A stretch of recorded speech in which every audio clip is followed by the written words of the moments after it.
Hello students, मेरा नाम गुरप्रीत सिंह है और एसटीसीसी स्कूल ऑफ कॉमर्स में आपका स्वागत है। इस लेक्चर में हम समझेंगे कि बुक कीपिंग और अकाउंटिंग में क्या डिफरेंस होता है। और आइए शुरू करते हैं बुक कीपिंग और अकाउंटिंग का डिफरेंस। हमारे पास बुक कीपिंग और अकाउंटिंग की बात की जाती है। बुक कीपिंग में आपको पता है कि जितना भी टर्म्स आप रिकॉर्ड कर रहे हो, जितने भी टर्म्स आप क्लासीफाई कर रहे हो, इन दोनों को मिला दिया जाए तो बुक कीपिंग बन जाता है। ठीक है जी, बड़े ध्यान से पढ़िएगा। Book keeping include identifying the transaction of financial nature. सबसे पहले हमारे को फाइनेंशियल नेचर की ट्रांजैक्शन को आइडेंटिफाई करना है। फाइनेंशियल नेचर की ट्रांजैक्शन को आइडेंटिफाई करना है। फिर क्या करना है? Measure the identified transaction in terms of money. हमें ये देखना है कि हम उसे in terms of money identify कर सकते हैं, कितना पैसा उसके अंदर इंक्लूड है, कितनी मनी उसके अंदर इंक्लूड है, इसको आइडेंटिफाई करना है। फिर उसको रिकॉर्ड करना है। Recording the measuring transaction. अब रिकॉर्ड कैसे करेंगे? सोर्स डॉक्यूमेंट बनाकर रिकॉर्ड करेंगे, उसका वाउचर बनाएंगे, उसका जर्नल बनाएंगे। ठीक है जी, उसके बाद उसके लेजर्स और सब्सिडरी बुक्स बनाएंगे, ऐसे उसे रिकॉर्ड करेंगे। और क्लासीफाइंग करने का मतलब लेजर होता है, क्लासीफाइंग का मतलब लेजर होता है, ध्यान से समझिएगा। और लेजर में हम क्या करते हैं? हम चीज़ों को सेपरेट कर लेते हैं। हम चीज़ों को सेपरेट कर लेते हैं कि किन से हमने पैसा लेना है, किन को हमने पैसा देना है, ये सब चीज़ें हम सेपरेट कर लेते हैं लेजर में। तो बुक कीपिंग में यहीं तक किया जाता है, लेजर तक ही किया जाता है। और रिकॉर्डिंग के बाद क्लासीफाइंग करना, इन दोनों चीज़ों को जब आप मिला दोगे, रिकॉर्डिंग और क्लासीफाइंग दोनों चीज़ों को जब आप मिला देते हो तो आपके पास बुक कीपिंग हो जाएगा। अब बात करते हैं, उसके आगे हमने पॉइंट पढ़ा था समराइजिंग। यस, वही है अकाउंटिंग। ध्यान से पढ़िएगा। Accounting in addition to bookkeeping, कह रहे कि बुक कीपिंग जहां पर खत्म होती है वहां से अकाउंटिंग शुरू होती है। तो आप इसे छोड़ नहीं सकते कि चलो बुक कीपिंग हो गया इसे छोड़ दो, ऐसा नहीं होगा।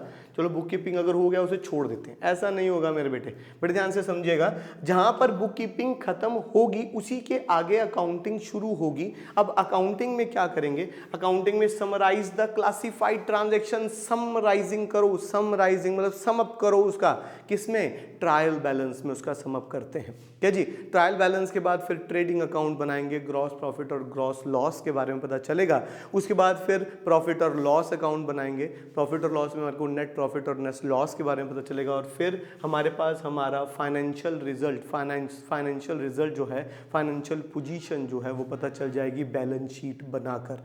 फिर हमने उस इंफॉर्मेशन को क्या करना है? इंटरेस्टेड पार्टीज को देना है। पहले वाली वीडियोस में भी हम इन सब चीज़ों को पढ़ चुके हैं कि हमें जो भी हमारी फाइनेंशियल इंफॉर्मेशन है वो इंटरेस्टेड पार्टीज को बतानी पड़ती है, क्योंकि वो हमारे साथ मिलकर बिजनेस कर रहे हैं। तो ये हमारी जिम्मेवारी बनती है कि हम उन्हें सारी इंफॉर्मेशन प्रॉपर तरीके से बताएं। आगे बात करते हैं, कहते हैं कि स्टेज की बात करते हैं कि स्टेज क्या है? ये प्राइमरी स्टेज है। बुक कीपिंग जो है वो प्राइमरी स्टेज है और ये सेकेंडरी स्टेज है, मतलब कि दूसरे नंबर पर किया जाने वाला काम है। और ये पहले नंबर पर हम बुक कीपिंग ही करेंगे और दूसरे नंबर पर फिर हम अकाउंटिंग वाला काम करेंगे। आगे बात करते हैं, to maintain systematic record in a systematic manner. ठीक है जी, टू मेंटेन सिस्टमेटिक मैनर में हम अपने ऑब्जेक्टिव क्या करेंगे? अब सिस्टमेटिक मैनर में अपना काम करना है। सिस्टमेटिक मैनर आपको पता है कि पहले सोर्स डॉक्यूमेंट्स बनाओगे, उसके बेसिस पर वाउचर्स बनाओगे, उसके बेसिस पर आप जर्नल बनाओगे और उसके बेसिस पर आप ledger and subsidiary books maintain करते हो to ascertain the net result. ये सिस्टमेटिक मैनर में करने की बात कर रहा है कि हमारे को एक सिस्टमेटिक मैनर में सारा काम करना है। ठीक है जी, और ये बात कर रहा है नेट रिजल्ट की। ये फाइंड आउट करना है कि हमारी फर्म जो है वो प्रॉफिट में चल रही है या फिर लॉस में चल रही है।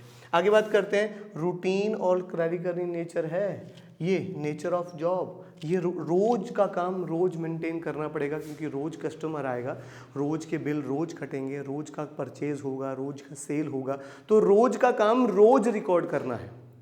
ठीक है जी, और मगर ये वाला काम जो है एनालिटिकल इन नेचर है। ठीक है जी, दैट मीन्स कि हमें साल में एक ही बार प्रॉफिट और लॉस अकाउंट ये सब चीज़ें मेंटेन करनी होती हैं, वो भी साल के एंड में मेंटेन करना पड़ता है। मगर ये जो टर्म्स है ये रूटीन वर्क में चलती चली जाएगी। कह रहे कौन परफॉर्म करेगा? जूनियर स्टाफ परफॉर्म करेगा और इसको सीनियर स्टाफ परफॉर्म करेगा। इसको करने के लिए हमारे को लिमिटेड लेवल ऑफ नॉलेज चलती है, मगर इसको करने के लिए अकाउंटिंग को करने के लिए हमारे को हायर लेवल ऑफ नॉलेज चाहिए और इसके लिए हमारे को कोई एनालिटिकल स्किल की रिक्वायरमेंट नहीं है। एनालिटिकल स्किल की रिक्वायरमेंट नहीं है, इसको करने के लिए एनालिटिकल स्किल्स की रिक्वायरमेंट है। ये सारे के सारे पॉइंट्स जो हैं आसान हैं। मैं फिर से वही बात बोलूँगा और हमेशा बोलता हूँ कि जितना पूछा जाए उतना लिखने की कोशिश किया करो, फिर आराम से हर चीज़ सेपरेट नज़र आएगी, फिर हर चीज़ आपको सेपरेट नज़र आएगी। अगर आप एक ही पॉइंट में सब कुछ डालने की कोशिश करोगे तो भी आपको प्रॉब्लम आएगी।